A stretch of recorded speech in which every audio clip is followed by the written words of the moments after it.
Hi! Ho, ho, ho, ho. Son of Sato. Son of Sato is here. Mike, you are the man who discovered my true identity. Oh, ho, ho. My father was beaten in Okinawa 25 years ago. But today, you have revealed my secret on this podcast. And I am here to say I challenge you to a duel. Hey, Hi! hey, Sato! Sato. Hey. Listen, I don't do any good impressions, but I fucking nail Sato. Let me tell you something right now. This is one of the things my wife almost divorced me over. Now, is that even a hat? This is my summer hiking hat I bought. Fuck that. Come on. Fuck that. Dude, this is my summer hiking hat. Anybody that wears that or those bamboo Asian hats, I'm over it. Dude, look at this. This is it right here. Look at this. It's beautiful. No, beautiful. No, you look like a bottle of ketchup. Mike, this is my summer. I'm going to wear it in the yard when I do and when I hike, I go bushcraft party boy. I'm going to be wearing my hat, my Chinese, what do they call this? A shade hat? Mike, what do they call these? Mike's off, you mush. Sorry, coolie cap. A what? Coolie. Coolie. It goes on your coolie. You're supposed That's to right. Oh, I think it says it right there. What a fucking moron I am. It says it on my hat. Are you just reading my hat, you motherfucker? No, that's what they're called. The hat's That's right. Kavu. I got this straight from Corona Village. Right here. And they have the new one that goes all the way around and it comes down with a lightly veiled lace to keep you from getting corona. You look like a cheap firework. I look like a fat arrow. You're a pharaoh. Hey. Hey. Hey. Hey. This hat, I got this hat. I saw it. I bought it. I put it on. My wife walked in the kitchen and literally went, ugh, and walked back out of the bedroom. She goes, "You'll never wear that with me." Right. I'll never. And I go, "This is a fucking great hat. This hat's fucking amazing. What are you talking about?" You do realize that that's not a great hat. I mean, like, it might be great if you're really hiking by yourself or with other hikers. If the aren't wind afraid comes, to wear dumb stuff. What is that? If the wind comes, I can just point my head down and shoot through it like aerodynamic. Oh. Yeah? You look like a blue penis. Which is about what mine looks like after 3 weeks of quarantine. Oh, yeah. I love this hat. I'm going to get you one, actually. We're both going to wear these. We're both going to go to... What? I assure you I'm never going to wear that hat. You would never wear this hat. No. Why? Be different. Be on the edge. Yeah. Right? Maybe when your father comes to visit, I'll put it on. Just show respect to his people. I got glasses to match too. Look at these. I look fucking, dude. I look like a warrior, a fucking warrior. You look like a dishwasher from Woolhouse. Dude, I'm a fucking warrior. This is badass. Look at me, dude. If you saw me walking down the street, you'd be like, that guy is fucking interesting. I mean, I would think that guy's retarded and they put that soft hat on his head so he doesn't bump into anything. Dude, let me tell you something.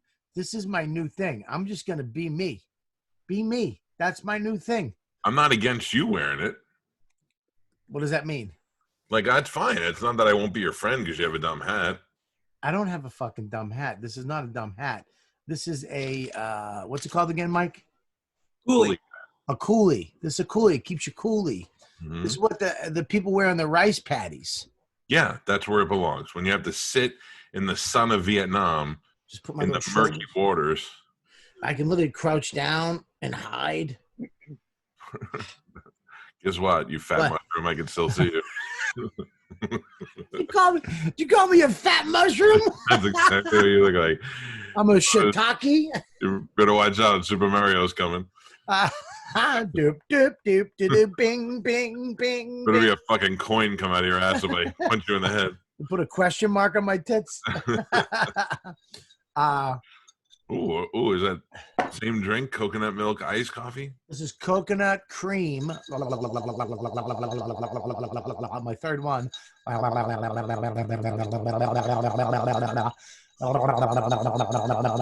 My third one. This is the best coffee to have is percolated coffee. And that's what I have. And here he comes right now. Our special guest of the night. I'm very excited. Are you embarrassed to wear that hat in front of your friend? No, you and him are both telling me. He said that my great-great-great-great-grandmother got raped on the Khyber Pass. By a fat mushroom. He said I also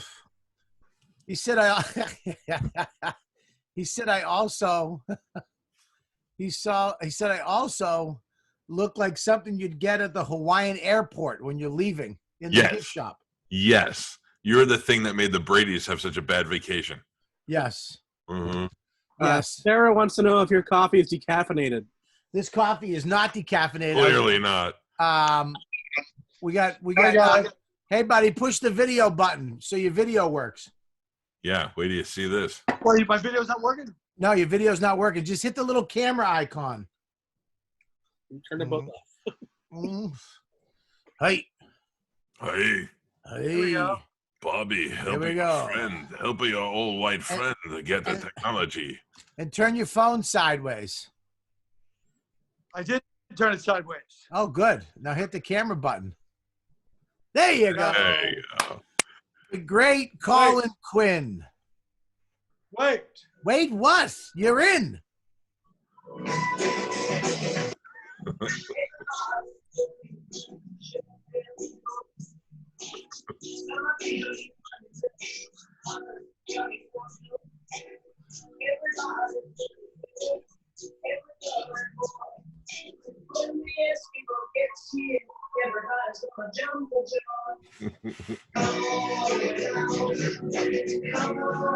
I'd have my intro. That's great. What's up? Hello, Colin Quinn. Hi, guys. What do you I'm got? ready. You ready? I don't have a Mossberg. I have a New York City Mossberg. Yeah. Well, I got one of these. A fucking smack, and then I got a whole big thing of knives over here. Very excited about. Look at the name of this company. What's it called? Oh, Colin's Axe. Oh, Collins. You know, it's so funny because I have one of those, but I have one. Let me take my. Oh shit! Jesus Christ. Hang on. This is like when your old aunt goes out in the rain. Yes. Hi, Mike. Look How at are you, that. buddy? Huh? Oh, nice. Yes. Ooh. Look I at like this. medieval. I like Two of medieval these things. fucking custom axes I had made. I love them. Woo! This is a Those are plum. This is a Collins from the 30s. This is from the 30s too. I had them redone. A blacksmith I know who made my knives. Wow. Actually, redid Who knows a these. blacksmith in And, 2020? Wait till Yeah, you that's see this. right. You'll love this. Only Bob. Look Only at Bob this. knows a blacksmith. You got anybody that makes Look at candles? this. I can't hear you because I don't have my headphones on. But you're probably saying something very mean. You look fat. Oh, look at that. Oh, look at that custom Woo! grind. That's I legit. love it. That. Nobody's I love fucking coming in me. I'm ready for the fucking zombies, man. Yes. I'm ready You for said- the fucking zombies. I got the fucking. I got music.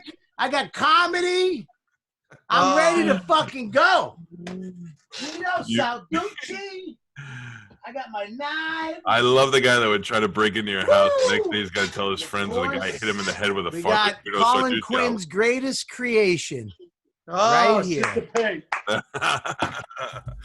Colin Quinn's, one of Colin Quinn's greatest creations right there. Sister Ping. Now I have Sister questions for you, Quinn. All right. You said, I have questions for you. but let me ask you this. Yes. Who you said that axe got made by Owen Smith? No, not Owen Smith. What'd you say? It got made by a friend of mine. He's not Owen Smith. His name is Matthew. Right here. What is he? He made this knife too. He's a blacksmith out of Cape. Yeah, that's what you said. That's why I said Owen Smith. a No. blacksmith. Oh my God. Woo! Woo! You're bringing the funny tonight, Mike. One Mike. on the board. Well, I mean, I give you 1.5. I mean, I was fucking thought I was bringing the funny with my, what's it called again, Mike? Coolie. A coolie. But this fucking thing, A coolie. it's called a coolie. It's all tangled now. Yeah. How do Chinese people wear these with headphones in the rice fields? Can I? Oh, he can't hear me, can he? Hang on, there you go. Hello. Can you hear me? That's why Mike knew what it was. Because it's an Asian campesino.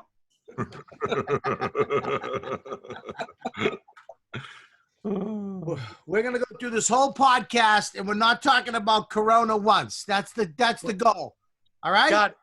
No Okay. Corona. If you mention Corona or anything with Corona, you have to take an article of clothes off. Whoa. All right. All right. That's my rule. Got it. Okay. Now I did this before with Greg Stone, and he wound up being completely naked. We did a thing where you can't swear. Do you think he did that? The guy You wound think up. he did that? You think he might have done that deliberately? Yeah, I think. You know what? I never thought of that. Why is this taking you so long? Damn fucking headphones are tangled in my coolie. I like the fact that Mike Calta's getting annoyed. Come on, he's fucking 15 minutes. He's detangling his headphones. Those I didn't- 1987 Delta Airlines headphones he still has. I'm dying to show you my weapon. Wait. let's see. I gotta. Go ahead. Show the weapon. Go ahead. The only use for this fucking thing that Colin suggested. What? The best. Oh, that's a great book. Fuck both of you. What? Okay. I read this much and then I want to kill myself. When did you read it? I've tried to read it like for the last year. And then I even went, all right, I'll get the audio version. Maybe that'll help. 10 minutes and I was asleep. Now, you got to look at it this way. All right. Think about it in terms of the character. Now, do you like New Orleans? Doesn't matter. I don't even like New Orleans. All right. But think of the character in terms of like Patrice. He had a little bit of a Patrice personality to him. Yes. That All will right. help. I will start it over. What he Thank couldn't? you. He couldn't put a yoo-hoo and a fucking honey bun down. No, he couldn't. I ever tell you that time we're driving back for an Opie and Anthony gig. We have to stop every fucking 20 minutes for him to piss because of his diabetes. We stop at a gas station. I'm like, dude, what the fuck? We stop. I come out. I go to the bathroom. I come out. He's got a yoo-hoo and a fucking honey bun with a bite. I slapped it out of his hand. We're never gonna make it home. Yeah. Yeah. He was, he said, I can't stop. He wouldn't stop. I know I mean, look, I know more than anybody, but It's crazy. what now? That book, he gave me the same fucking. I couldn't get through it 1 second, Quinn. I heard him And I speak. fell asleep. I read the same 3 pages for a month. I couldn't do it. I couldn't. Hey, it's not for everybody. Me and Mushy Mike enjoy it. No, listen, look, Mushy, you read that book? Yeah. Look at this. This is my summer hat. This is my hiking hat. You like it? Yeah, you look like, what's her name? You know, those two Hampton sisters that lived out there. You know? Grey Gardens? Yes. Grey Gardens, one of the best documentaries ever. Nice. Oh, I love being out there. We have to feed the cats. Oh, she's inside. She's having, where are you? Oh, it's the best. No, I'm wearing this because Mike said that my father was Sato from Karate Kid 2. Bring him up, Mike. This is he goes, my real father is this guy right there. Oh, yeah. Aye. I remember he had a long-standing grudge against Mr. What's his face? You know, Miyagi. Mr. Miyagi. Yeah. Yeah, they went back. I remember that one. Bobby. They went back a long way. He disrespected my father. Mr. Miyagi in the war could have saved him, but did not, and a woman got in the way. Most friendships end because of women. Hey, Colin, if that's your favorite book, what's your favorite movie? Karate Kid 2. My favorite movie is Taxi Driver. All right, get it out of there, Mike. Taxi Driver is your favorite movie. Makes sense. Why does it make sense? Because he's crazy. Ticking down. Time is just ticking away. You're going to see Colin in the crowd with a fucking army coat on? With a fucking axe. My favorite scene is when he goes, you know, I've learned more from people in cabs. And he goes, oh, yeah? He's like, he knows the guy's full of shit. Sort of. Oh, yeah? He's so angry. He's so quietly angry. And they call him God's lonely man. Yeah. Who knows the plot to the Karate Kid 2? Fucking Quinn wails out the plot. Sure. Well, they go over there, you know, I forget why they went over there, Miyagi, but he has that girl, like you said, back from the old days. Mr. Miyagi's getting back together with her. And then, you know, Ralph Macchio meets some nice Japanese girl, but of course the local guys don't like her going out with an American, a white guy. Of course. So that turns into an incident. You know, you reverse that, and it's a bunch of skinheads, racists. You do it over there, and it's fucking perfectly fine because it's history, and you're fucking with the traditions. Sure. Why did he go back? Somebody was dying, I think. Isn't that why he went back over there? Oh, maybe. My brother has the best reference. My brother can sing the song that Mr. Miyagi sang in Karate Kid 1 when he gets drunk. Every once in a while, my brother will get drunk and he'll just come in and they'll be like, oh, nai, okay, oh, no. And then when I watched the movie and I was like, he got the fucking words right. That's a real word. Yeah. What a great talent. That is great. Yeah. That's a great skill. When I grew up was when all the karate movies started in the 70s. So I saw all that Bruce Lee stuff in movie theaters when it came out. Yeah. And let's put it this way. You didn't hear a lot of dialogue with the rest of the audience there. Let's put it that way. That's crazy. You saw a Bruce Lee movie in the theaters. Yeah. I saw them all in the theaters. Where'd you grow up? Brooklyn. Okay, so it was the same thing on Staten Island. We had the theaters that were just one movie theater, and they would show kung fu movies, and then they would show like old black and white, like Laurel and Hardy and the Bowery Boys and all that stuff. So I saw all that stuff by the time I was 10.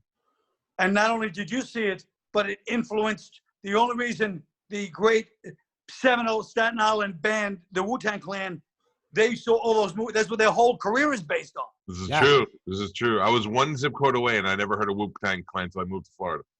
Where were you from? South Beach? New Dorp. Oh, yeah. Yeah, right on the other side of Millerfield. We were right on there. New Dorp. That's the worst name for a fucking city, by the way. Yeah, you don't realize that till you move and you say that to somebody who's never heard it before, and you go, "Oh, that is pretty fucking stupid." Yeah, they say, "Welcome to New Dorp. Relax."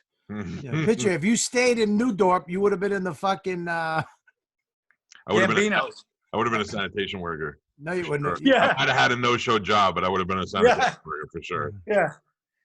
Staten Island has fresh kills, great kills, all these great names. I lived in New Dorp. New Springville. Yeah. Yeah, New Springville. Yeah. And the Irish lived in Port Richmond. I went to a couple of things. I have a couple of incidences that happened to me in Staten Island during my travels as a teenager. Yeah. One time, this girl's father lent me his car. I didn't have a driver's license. I was like 17, 18. He didn't realize he was doing it, but his daughter, and we're going down to Snoopy's. Do you remember Snoopy's? No. It was called The Factory. Okay. Anyway, I know what you're talking about. It was a big, big rock club. We go to Snoopy's, drive back. But I get home. I'm so drunk, all the way back to Tottenville. I'm so drunk. I barely know how to drive. I don't have one accident the whole way back. We're pulling in. She's got a house with a white picket fence. I'm pulling in 3 a.m, dead quiet. I'm in the driveway. 3 a.m, the whole neighborhood's quiet. I'm driving 5 miles an hour, but I hear a little sound like the whole way I'm pulling in. I'm going, oh, that's a weird sound. I hope it doesn't wake them up. I took down the whole fence. The guy comes out. The guy chases me with a bat. I have to go sleep at the last train because Staten Island trains closed at midnight at that time. I had to sleep freezing cold in the subway. I had to sleep on the subway, like basic platform for like 4 hours, 3 hours until the first train came. That's hilarious. I had to do that. My first time, first of all, I just want to tell you, Mike called me a fat mushroom. That's what you love. Nice. I remember me and Frankie Policastro, one of my good friends back in the day when I was getting into a lot of trouble. He was like the Fonzie, but Italian, but blonde hair, right? And Frankie the Blonde. I remember one day I was sitting there, we were sitting there watching cartoons, fucking stoned out of our minds, and he's just fucking giggling. And I finally look over, what are you giggling at? And I looked, I was on fire. I had my hoodie on. He was pouring lighter fluid on me for fucking 10 minutes. He lit me on fire, and he was just looking, what the fuck? He was just dying laughing as I'm running in the house. That's why, like, these kids that grow up and they fucking fall off a swing set and there's 9 parents around them. At 13, I was getting lit on fire by Frankie Policastro. Right. So I remember I met this girl at a Bruins game, Old Garden. They used to have like tunnels. It was like a rounded tunnel. It was fucking crazy. And I met this girl in between periods or something. And I wound up getting her phone number. And she's, I mean, smoking hot Jewish princess from Sharon, Massachusetts. Middle of the winter, me and Frankie take a train out there. During the day, her parents are gone. We go over there. We're messing around. The blonde, he's messing around with the blonde. I'm messing around with what's her name. And she wants to have sex, but I don't know. I know I'm supposed to protect you protect yourself with the Trojan, but I don't have Trojans. She got me a little tiny blue balloon. I guess they had a birthday party, so they had these little balloons. So I put it only fit over the head of my penis. Like your hat. Yeah. So I remember I put it on my penis, the top of my penis, and I started pushing it in, and I pulled my penis. I was just gone. I panicked. Oh. I was like, I gotta go, because I thought I killed her. I thought I didn't know. I thought balloon was just gonna deteriorate, give her some type of infection. Her father was like some cop in town. We had to leave her house in the middle of the night, wintertime, Boston, fucking sub-zeros by a lake. I remember walking for like an hour. We broke into a car thinking we would just take wires out and connect them like we saw on TV, but you can't fucking just steal a car. It wasn't the 60s, you know what I mean? Cars were different. We were just unplugging lights and shit or something. Then we tried to crawl into, it was so cold, we tried to crawl into a fucking Salvation Army clothes bin. But we couldn't get through the thing, right? So then we went into a gas station and we went into the bathroom and we sat there for hours under the hand warmer. And we kept warming our hands up and then our feet because it was so cold. And then we had to take the train home in the morning. One of the worst and best nights of my life. Oh, yeah. You'd be a great homeless guy. Homeless, it's funny. I was homeless for a week. Where? In Boston. I was the first time I got arrested, I went to jail, got out, and all right with this fuck. I went to jail, got out, and then I went to Bensalem, Pennsylvania. My mother and stepfather and my sister had moved there, right? I was there a week, and I wanted to kill myself. It was all townhouses. Everybody had the same house. It was all brand new. I remember I got into a fight with the kid at a park, and I fucking broke his arm. Not knowing that all his brothers were on the wrestling and football team. Oh. Within 8 seconds, there was a team of It looked like the Von Erichs from wrestling. You remember them? But 9 Germans. Mike, bring up the Von Erichs from wrestling. I'm not. I'm like, what the fuck? We're in the middle of the park. Luckily, this chick I was dating, Denise Contino. Yeah, there they are. Right over to the first one. There. Oh. Yeah, those guys fucking showed up. Look at those Right? mutts. Oh man, it was a fucking nightmare. They showed up. That's all right, Mike. Click out of it. We get the gist. Thanks, buddy. Showed up. She swings up with her mom in the car. And she's like, get in. They're from Brooklyn, living in Ben Salem. Get in. Mm-hmm. I jump in the car. They save my fucking life. My parents leave a week later. I'm back literally for a half hour. I take off. I'm gone. I just left because I couldn't go back.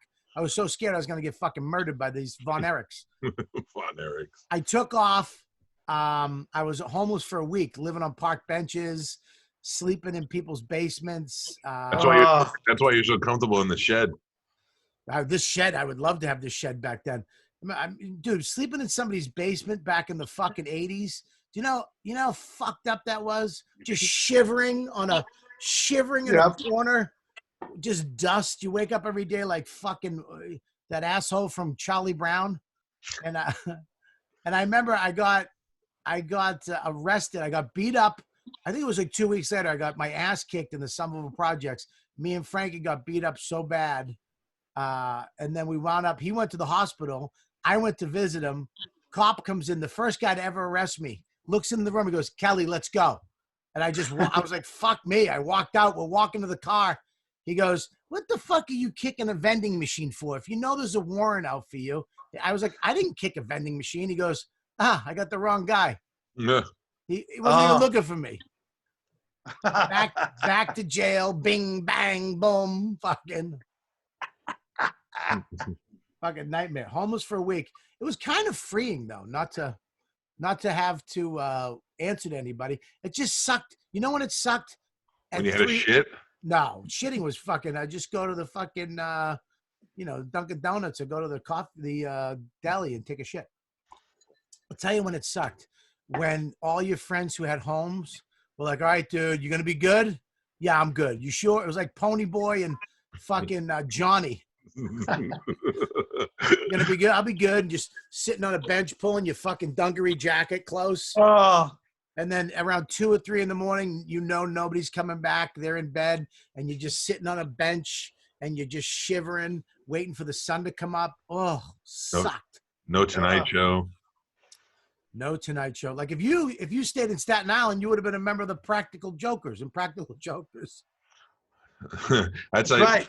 The other day I was on a group chat with my buddies from Staten Island. And I go, we're fucking 6 minutes away from being the Impractical Jokers. If we weren't such assholes, we probably could have pulled it off. Now, did you go to high school out there? Yeah, I moved to Florida after high school. Where'd you go, McClancy? I went to St. Joseph by the sea. Yeah, I know. Yeah. Not just St. Joseph's, by the fucking St. Joseph by the sea. That's another thing, you don't realize how weird it is to say until you say it to somebody who's never heard of it before. Right. By the sea? You went to school by the fucking sea? Yeah. By the dirty ocean. Until they see the bodies floating by in that sea in Staten Island. Yeah. You know what's so funny is that I was reading Artie Lang's book, the first one, and he was talking about having to drop money off to a collection guy, and I'm 90% sure he's talking about my father. And I've showed my father a picture of Artie, and he's like, yeah, he looks a lot like a lot of guys. And I said, yeah. And then I showed Artie a picture of my father, and he goes, hey, he looks familiar. I'm 90% sure. Everything he described sounded just like my father. That's great. Isn't that hilarious? That's hilarious. I remember doing Staten Island College. When I first started getting colleges in Manhattan, they'd always send you out on the fucking ferry over to the bus, up that stupid hill, all the way to the school. And then you'd have to do the gig was the worst gig ever. It was fucking just in the middle of the day. Nobody gives a shit. I remember I was doing a gig there, middle of the day, Staten Island College, during tests. So I was on stage, and kid looked up. He goes, shh. He literally goes, shh. dude, do you mind? I go, do I mind? Do I fucking? I mean, I was like, go to the library. This is the cafeteria. What's the worst college gig you ever did, Quinn? College gig. I mean, I did a couple of. I did an outdoor gig once. That was, and I was cocky. Well, I'll tell you, you were at the worst gig as far as financially. Oh my God! Well, yeah, I think I told Michael, but yes, the best. The best. That was a gig because the background of that gig is I was doing colleges at that time, and I was doing great, making money, going to the college. People knew who I was, but I got greedy. I said, I'll go do that conference where all the college kids get together. Then I'll really score some big money. I got greedy. I show up at the concert. I show up at the conference, middle of the afternoon. I'm on between like Lewis Black and Dane Cook. This is 1999. These two are killers. I was there. Bob will tell you. I was there. Bob is watching. Dude, I'm in the crowd. Listen to me, dude. I'm in the crowd. 3,000 fucking people. They have two Trinitrons on each side. That's how big it is. Mike, 3,000 people with big pocketbooks to pay you big money to do colleges too. Right. Big. I mean, dude, this is the big one. This is back then. If you get this gig, you could become a millionaire. You could, yeah. I mean, at least a high thousand. You're making fucking money. Right. Yeah. Dude, I remember I was sitting there. Colin was there. I was so excited. I was like, oh my God. I was there. We're hanging out beforehand.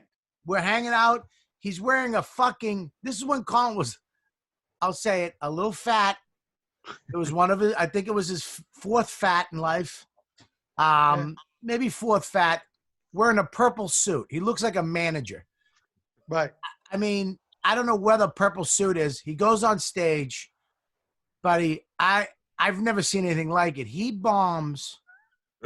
And the worst part is if he just bombed without the big screens, with a close-up of his face. And I just remember he turned in the middle of a bomb and a bead of sweat went down and rolled over 3 of his neck rolls.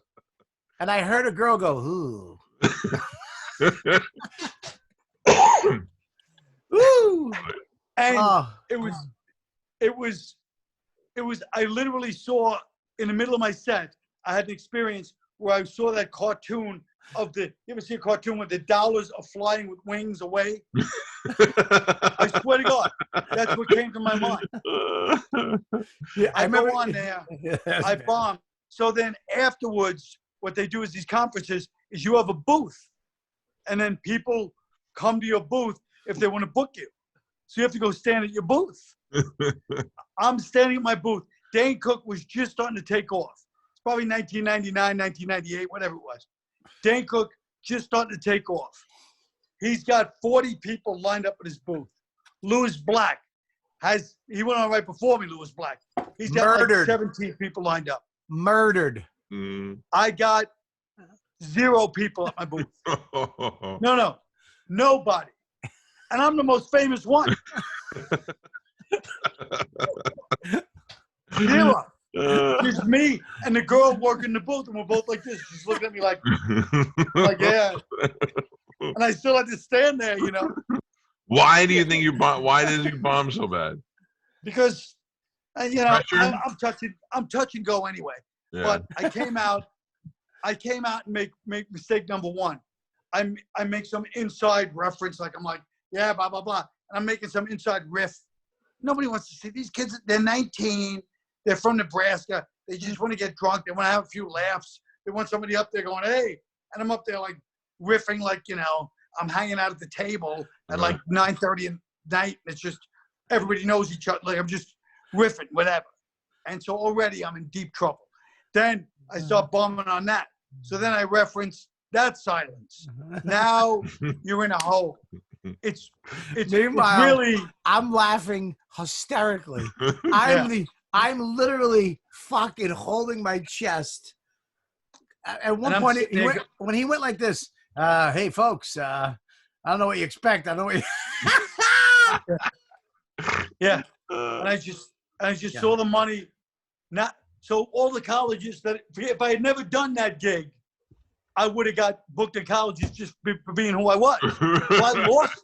I didn't just not get money from that gig. I lost all the potential money I would have got. Because these kids are sitting there that night going, "I'll tell you, Willie sucked. Colin Quinn. Never fucking book him for my college." That gig cost me a lot of money. What about the what worst? about during remote control years? Were you all over college? Oh, I would go to college in remote control, and I was, I'd been doing stand-up for like 3 or 4 years. So all my act was like, "Hey, you ever get off at 72nd Street on the 2 train?"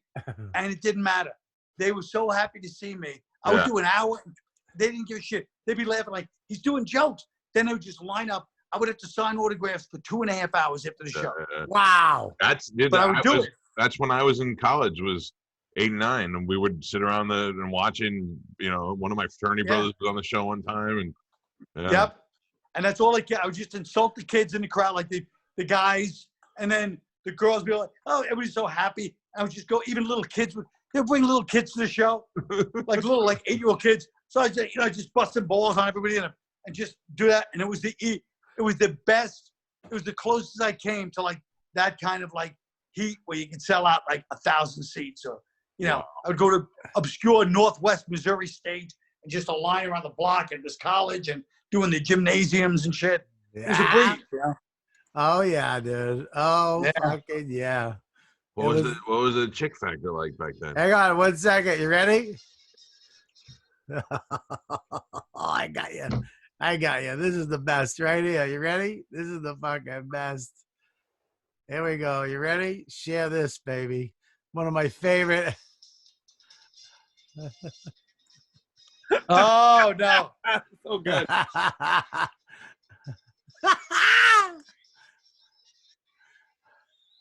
Yeah, baby. Oh, look at that. You dress like a hooligan. You dress like you're gonna fucking kill people. Everybody says I look like Christian Bale in The Fighter. Oh my god! Oh my god! Wait a second. That's fucking true.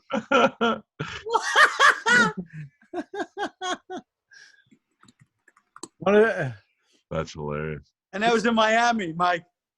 Oh, that's great. But that was after MTV. That was like MTV was over. What year was that? 'Cause I lived in Miami. 92. Yeah, I was in Miami at that time. That's so funny. I was in Miami, yeah. I probably couldn't afford it. This is my favorite part of the whole fucking thing. This is how cocky Colin Quinn is. HBO special, 1992. This fucker does this. Ready? Yeah. Watch this. Who does? Who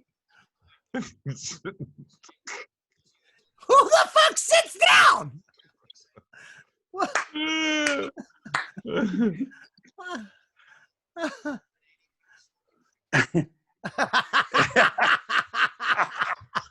Oh, that's great. Oh God. Who? He takes a pack of cigarettes out on his special. This is an HBO special. He takes a pack of cigarettes out and he sits down on the edge. The camera guy must be like, what's this cocksucker doing? What the fuck is that? He's not supposed to sit down. Oh, dude. That's a funny joke, though. What a great fucking joke that is. Oh my God. That was crazy. I'm sitting there. Oh yeah, but that was after. That was like I was still cocky from the MTV years then. Yeah. But that was the beginning. After that, I couldn't get anything because I've told you this 100 times. But I would do right before that. I was off MTV, so I lived in LA. So all these networks start bringing me in for their shows. Right. So I'm thinking like a comedian. Yeah. I think our world is the only world that matters. Yeah. So they're bringing me in, and they're going, "You're going to meet with the producers." So I think, the producers aren't the writers, but the producers are the writers of sitcoms, Right. Yeah. I go in. What do you think of the script? I'm smoking every meeting. I go, it's not funny, it's hacky, but me and my friends will fix it, if we decide to do a show, What? It's not funny. I don't know these guys wrote it. I think they're just the producers. They asked me what I think of the show. I'm giving my honest opinion. It's like a stupid show, but we can fix it for you. It happened about 4 times before my agent and me finally figured out, hey, he goes, those are the producers. Because I would say, what do they think? They hate you. I was like, what? I was like, you ever see that sketch with John Lovitz and Phil Hartman? He goes, what do the people say? They hate you, Johnny. And he's like, but what's the word on the street? The word on the street, they don't like it. And that was me. And it was just, by then I was dead for years. What was the worst college gig you ever did besides the one you told us about? What was that one you're going to tell us? I mean, the worst college gig was I was doing colleges. Everything was fine. Well, there were 2. One was in, I guess, like upstate, but it wasn't it wasn't Delhi. But it was an upstate college where it was parents' weekend. Oh. And it was, and I had just come from a gig the night before and killed. And I had to do parents' weekend. So I'm fine, you know. I go to parents' weekend. I go on stage. It's you can see it's one of those spaces where you're either going to kill or bomb. Like I knew that going in there. I go, this is one of these. It was set up so it was like a half a gym, giant ceilings. And they'd had somebody else the year before who killed, like just a real jokes. It was a real jokesmith place. Like you wanted to get up there and have your jokes and go, this is what I do. Right. So I wasn't about that, obviously. So I'm up there and I just start trying to be clean and trying to work. And I was killed the night before, but it was much different crowd. It was all kids. It was another college in Minnesota. And I was just like, I just knew it was just, it was a bad night. And just looking out and you see angry parents, sad kids. Like when you can make, when you can make freshmen in colleges, kids feel uncomfortable, like without even talking to them and working it. And it was just such an ugly, ugly gig. And I left, I mean, almost no applause. And you know how it is. When you're bombing, you know, you do 30 and it feels like an hour, not just to you, to the audience. It feels like 2 hours. And I just go off stage and the girl wouldn't even look at me. Usually they're like, yeah, we take pictures. We did like the press. They were supposed to interview me and do stuff after the show. They didn't even bother. She hands me the envelope. She wouldn't even look me in the eye. She was so disgusted. It's bad. I had one where I had to do, I think it was a high school. Ooh. And I don't know what I was thinking with my act, especially back when I was young. My whole act. Remember, I used to fuck the stool. That was like my cloak. Right. And I remember being up on stage, and around 20 minutes in, the lady just came behind me. I'm sitting there with the mic. She came behind me and just grabbed the mic. She goes, "Give it up for Robert Kelly, everybody. Well, popcorn is ready and the hot dogs are ready and the movie's going to start in around 10 minutes. Yeah. She held me back. Yeah. Oh, woo! That's awesome. Yeah. It's a tough one. I mean, I feel like those gigs though, I'm so glad that they're over. But here's what nobody talks about. Colleges aren't allowed to use the college theater for gigs. Why? I don't know. I forget there's a legal reason they're not allowed to use them for actual show. So all those shows at college theaters are not booked through the college. So you end up doing these gymnasiums or cafeterias, which suck for comedy. A gymnasium sucks. I don't care if I don't care if somebody kills. It's still it's just an uncomfortable forced energy. I saw Rodney Dangerfield at Stony Brook in 1979. And even Rodney Dangerfield, who's hilarious, it was touch and go. Yeah. It's not meant for comedy. Comedy should be in a nice, enclosed, low-ceiling place. Colleges back then weren't. I mean, we did it because, I mean, I call it being a whore. I was a prostitute. Because you can't turn down that money, man. They're offering you $5G, $10G to do even $1,000. It was you just like, yeah, whatever you want. I would never today, not that they would even want me, but I would never do a college, a gymnasium, any of those gigs, unless they offered me a certain amount of money. Then I go, you know what? I can make this work. And then I do it. I remember one of my first gigs was with the famous KWR superstar, Keith Robinson. Yes. And Matt Frost, who's still my agent today, by the way. I am his only client that has never left him. And every manager I've ever had has tried to get me to leave him too. And I was like, I'd always be like, yeah, he's not really, I get it, but he's the only one kind of making me money right now. So yeah. You want me to leave him? Cause okay. Cause he's not, you don't like the way he works. What? Right. Anyways, he books me. You understand? Matt Frost saw my acting reel in Boston and called me and said, I love your acting. If you ever move to New York, I'd like to represent you. He was just working as an assistant for Barry Katz. Right. And he started booking colleges was his thing. Okay. Right. And he brought me into Barry Katz when Barry Katz had Dave Chappelle, Jay Moore, Dane Cook, Patrice O'Neill, Billy Burr, Wanda Sykes, Jim Gaffigan, Dave Attell. Literally every comic you know and love, Barry Katz had them all at the same time in one time of life. And he brought me in, and he started getting me these college gigs. And Keith Robinson was with him too. So we go to do this gig. We're going to drive like 6 hours. I remember we were in traffic in Philly because Keith made me take a train to Philly. And then we got in the car. We're in traffic. I had to pee. He made me pee in traffic. So I had to jump out of the car on the highway, pee, walk with his car. And then I had to run because traffic took off. So I had to run and get back in the car.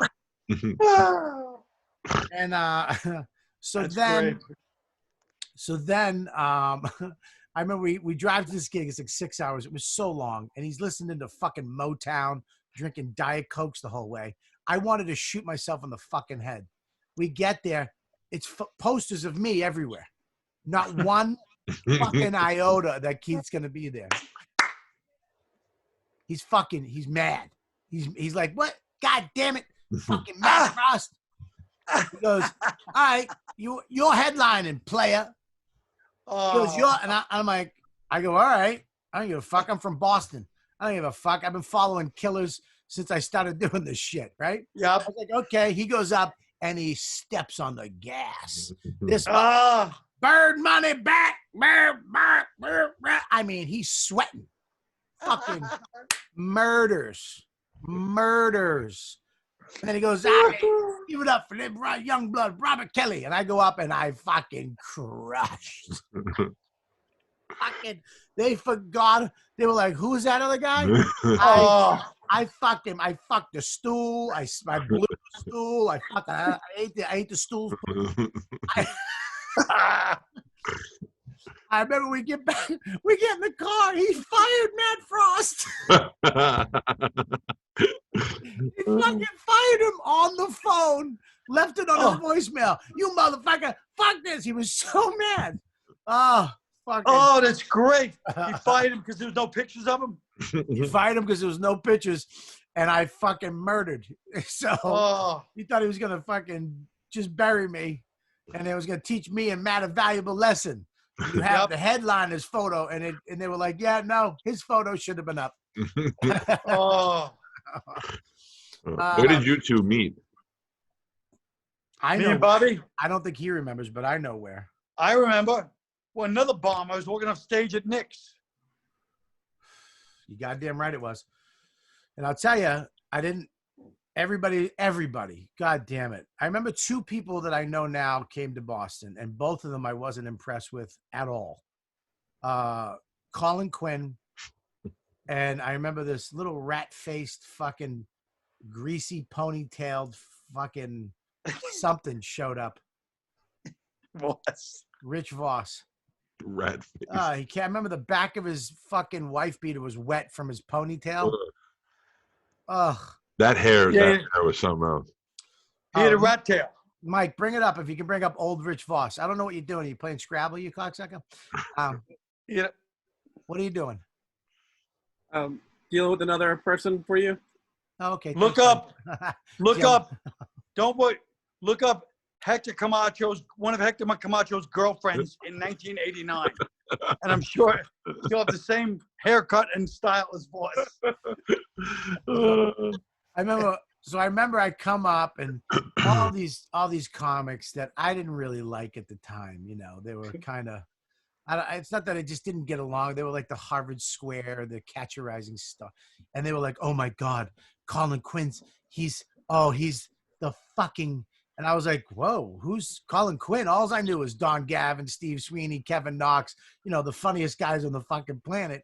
And they're like, "This guy." And so I remember what they used to do in Boston is when they would bring a headliner in from another, especially New York, they would just stick Don Gavin, Sweeney, just in. There he is. Oh, fuck. That is so awful. Scared the shit out of me. I wanted to throw him a piece of cheese. Look at those teeth. Yeah.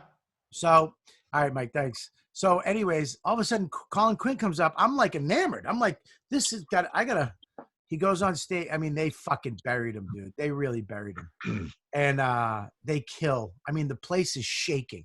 Nick's Comedy Stop used to shake. That's when they were killing 500 people and the place would vibrate. And it was almost scary how bad it was. Colin goes up, couple jokes. All right. Couple more. And then a couple more. He goes, well, I don't know what you want, folks. You want some dick jokes or something? I mean, this is what I got. I mean, if you want me to throw some dick jokes. And then I just remember 500 people getting up and leaving. And I remember the comics going, "This is a shame." And I'm sitting there going, "No, it's not. He fucking stunk. What the fuck?" I remember arguing with some girl comic. That's Colin Quinn. I'm like, what the fuck? What are you talking about? I swear to God, I heard 500 people going.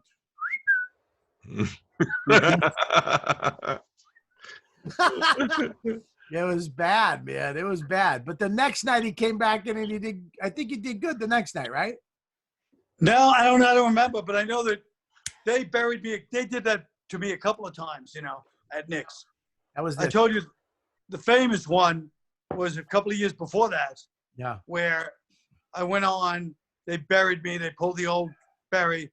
I go on. It's my first time in Boston, so I don't know. I'm not from Boston. So I see all these guys heckling me, but they're wearing Izod shirts, deck shoes, white pants, and they have like blonde hair and blonde eyebrows and red hair and freckles. So I'm not from Boston. I'm going, oh, these are some, you know, Kennedy, snobby, Hyannisport. These are like some waspy boat guys trying to fucking heckle me. Yeah. So I go, hey, fuck you. Oh, no. I go, yeah. Because they look like these they have the pop collars. And, you know, I noticed a couple of them look pretty sturdy. Yeah. But I'm like, oh, they're just some private school assholes. So I'm going, fuck you. And they're going, fuck you. I go, fuck you, you cocksuckers. Massachusetts, kiss my ass. And they're going, what the fuck? You motherfucker. So they're starting to get up. So the fucking place explodes. The bouncers are over there. I'm like, look at these assholes. So Joe Yannetti is there. So he goes on stage. And then I started to get the idea. These guys are from South Boston. You know, the fucking 30 of them. And they just don't like what I'm saying, you know. Because I'm arguing. So then Joe Yannetti goes, folks, I'm from Eastie. This is my friend. Now we're going to leave. And he has to fucking bring me in the kitchen. And we have to wait till the whole crowd clears out. So that wasn't even the time with you. That was the time before that. Yeah. Holy shit. Yeah, yeah, I mean, they looked to me like, I didn't know that the fucking thugs dressed like, you know. Oh yeah, South Boston. Yeah. Oh yeah. Oh, and it was so segregated. Boston back then, Southie was Irish, East Boston was Italian and Puerto Rican. Yeah. Where I lived, even in Medford, you had South Medford was Italian, North Medford was Irish, West Medford was whites, and the blacks had their section at Duggar Park. And it was all segregated, man. The whole thing. Yeah. My knowledge of Boston ends at Goodwill Hunting. Oh, yeah. Boston's a great town, man. I love Boston. I love Boston. Yeah, Boston's a fucking great town. But I mean, it's not what it was back then. I mean, Charlestown. I remember I got mugged in Charlestown. I think I was fucking Max's age. I the guy took 80 cents from me and my friend.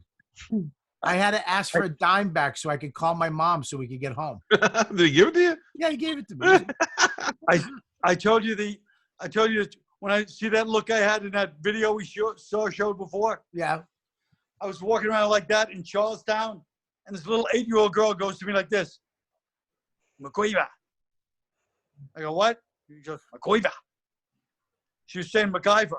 Because I had that MacGyver haircut. MacGyver.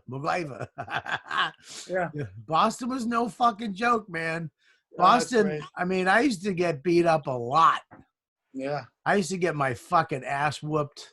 I remember one time, Medford and Somerville, which Somerville now it's Brooklyn. I mean, it's all hipsters. It's all woke. I mean, it's fucked. But back when I was growing up, if you were from Medford, you couldn't go to Somerville. You'd get your ass kicked. And I remember one day, there was just the tracks. You step over the tracks and you're in Somerville. And we stepped over and there was these kids playing wiffle ball from Somerville. And we went over, and I was with Frankie, Mikey O, Mikey Dot, and Jake Eggs, right? And I was the youngest, and we went over, and I was like, fuck. I was always like, we're going to have to fucking fight, and I'm going to get my ass kicked, or we're going to have to fucking hurt somebody, and I hated it. And I remember they started, hey, you guys want to play? And they started playing. But it was almost like the doppelgangers of us. There was like, there was a Bob Kelly from Somerville type of kid. Yeah. So he was like, hey, you want to go get some drinks for everybody? And they were like, yeah, you two go get drinks. So I remember we went and got drinks. We were talking.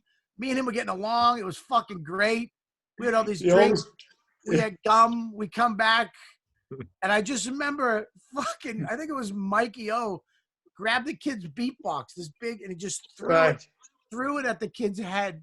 And I remember it just hit the kids. You heard the music, and then it hit the kids. And then me and the kid looked at each other. And we just dropped the gum. We just started fucking out of each other. I was like, yeah, sorry, dude. What are you going to do? Isn't it funny that our kids will never know that life? I know. It's kind of sad. Yeah. I mean, I'm glad that he'll never. I remember being in 6th grade after school, climbing the church roof. Yeah, we used to get half days on Wednesdays, and we used to go do graffiti everywhere. Yeah, I remember being on the roof of the grocery store, the church, just climbing roofs and just running across and jumping onto a tree and climbing down. And I remember hanging on the train tracks. That's where you fucking hung out. Yeah. I remember. This is crazy. I don't know if you guys did this in New York. When I was a kid, in the winter, you mushed. On the bus, like hold on. You grab the bumper of a car, and that's how you got to where you were going. Like if I was going over to hang with somebody, I'd go to the end of the street, I'd wait for a car to slow down, I'd grab their bumper, and it would take me fucking 10 blocks down the street, and then I'd slide off into a fucking gutter, get up, wipe my pants off, and go see somebody. We called it skidding. Skidding? Skidding. Did you ever do that, Quinn? No, but we used to, when I was really little, we would do the bus thing from a Bronx Tale, where you jump in the back of the bus. You just stand there? Oh, yeah. And go a few blocks in a bus. Yeah, I remember we used to fucking mush every winter. That's how you got somewhere. And you'd almost die every time. Because they didn't know you were on the bumper. And then all of a sudden they'd start doing 60 down Main Street. And you'd have to go, all right, I got to go. I got to go. And you just smash your head into another Buick bumper. I remember that. I remember we used to do fucked up shit. I remember when at night we used to go and we used to go to the end of the street. It was a one-way street, cars on both sides. Okay. It was only room for one car. So we would go down to the end and we literally 10 of us would pick a car up and swing its front into the street. And then we'd run down the other end of the street and we'd wait for a car. And as soon as it went, we'd swing another car. So the person would be stuck in the street, but it was like 12 at night. So everybody was dead. So people would just come out and be like, how did my car get the fuck? But they couldn't really back it out because we lifted it. So the only way they had to wake up like 2 other people to move there. It was like a puzzle. We were just shit. What a shit generation. Now the you say something wrong, the other kids will tell you what a piece of shit you are. Yeah. Right. So that's why I think getting a nice beating every once in a while taught you a little something. Sure. I think. Am I crazy? I can see that. Thank you, Mike. Thank you, Mushy. Nobody's giving my kid a bean. Yeah, no, I mean, look, your kid's a big kid. Is your kid there? No, he's inside. He's playing basketball. No. Max is going to be a problem. I know that. Max came up to me the other day, and he's going to boxing. So he went like this. I put my hands up. He fucking jammed me right in the gut, right in my belly button hernia. And then he laughed his ass off when I went, oh! If that's not Boston, I don't know what the fuck is. That's my daughter. I love it. That's my daughter. If my daughter's fighting with my son, I always tell him, just get away from each other. And the other day, I tell her, you know what to do. And I want her to go, just get away from it. She goes, punch him in the balls. I go, oh, that'll work too. He's 7. Yeah, no, Mike, I really do. When Mike had a kid before I had a kid, and I remember I was watching him being a dad. I was like, I can do this. Mm-hmm. I can do this because he's a good dad. But I remember we were in the pool and his kid was getting a little crazy. And I remember he just turned and goes, Joey, knock it the fuck off. And I was like, all right, I get it. I can do this. I can do that. Oh, he's a great kid. He's a fucking great kid. All right. Anyways, we're going to wrap this up. Listen, Colin. Yes. My number 1 and number 2 friends are here. In what order? That's right.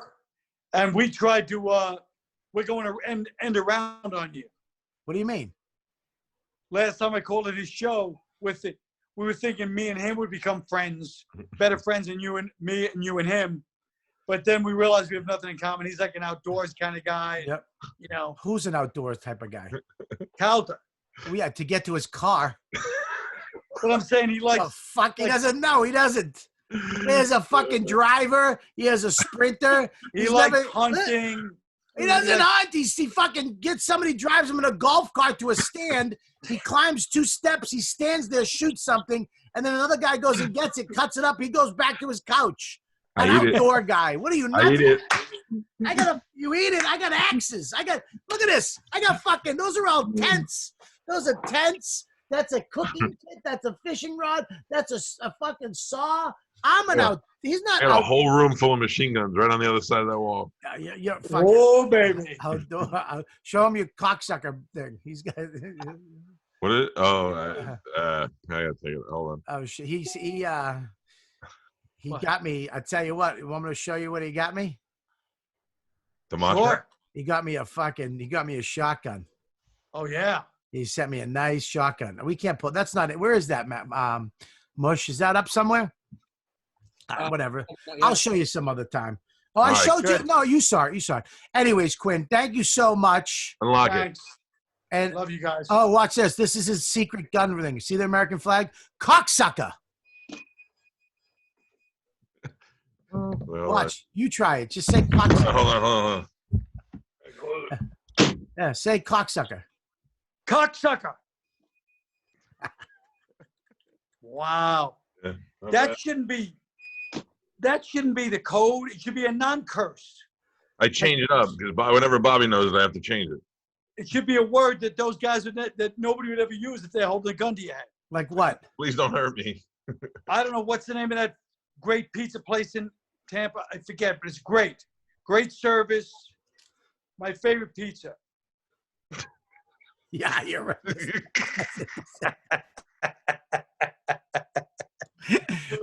We have to say that you apologize to that guy, right? Yeah, I did apologize. Yeah. Three Brothers Pizza. Three Brothers Pizza, the pizza place that was giving pizza to fucking schools and kids and everything. They were actually really nice guys. All right, listen, Colin, thanks for coming on. He's got a new book coming out very soon. He's working on Colin Quinn. A bunch of you're on Netflix, all over the place. I mean, he's the godfather of New York comedy, one of the funniest guys walking the planet. And for some reason, everybody thinks he's one of the sexiest comics. I don't know what kind of weird Sean Connery weird shit that is, but I love you, buddy. Mike, Love you, buddy. you have anything to say to my number two? Mike, I'm hoping to come. I'll be moving down here soon. Don't worry. We got plenty of room for you. I'm ready to move. Let's move down there and just get a nice afternoon radio show. I love it. All right. Calm, relaxed. I love it. Yes. All right. Mike, I love you. And all the Patreon people, thank you for being a part of this. Thanks for being a member. And we'll see you tomorrow night at 7 o'clock, same time, same place. And we might go a little long. And I just want to say one thing. We're going to be releasing a couple of these shows that we've already done off of Patreon onto the YouTube page and Calta TV, because we want to get more people to be able to see what we're doing here and to promote it. You guys always get it first. It will always be up here. Not all of them, just some of them, because you guys are actually joined and you're paying and you're part of this, which I can't thank you enough. So, and if you have a problem with that, take it up with the management. There's an email, managementpatreon.com/Robert Kelly. Colin's rich, right? He doesn't have to worry about the. Nah, he's not rich. He's a thousandaire. He's a legitimate thousandaire. But Mike makes $14 million a year. Mushy Mike. Mushy Mike, thank you for doing this once again. And we'll see you guys tomorrow night. Thanks so much. Good night, guys. Bye, guys.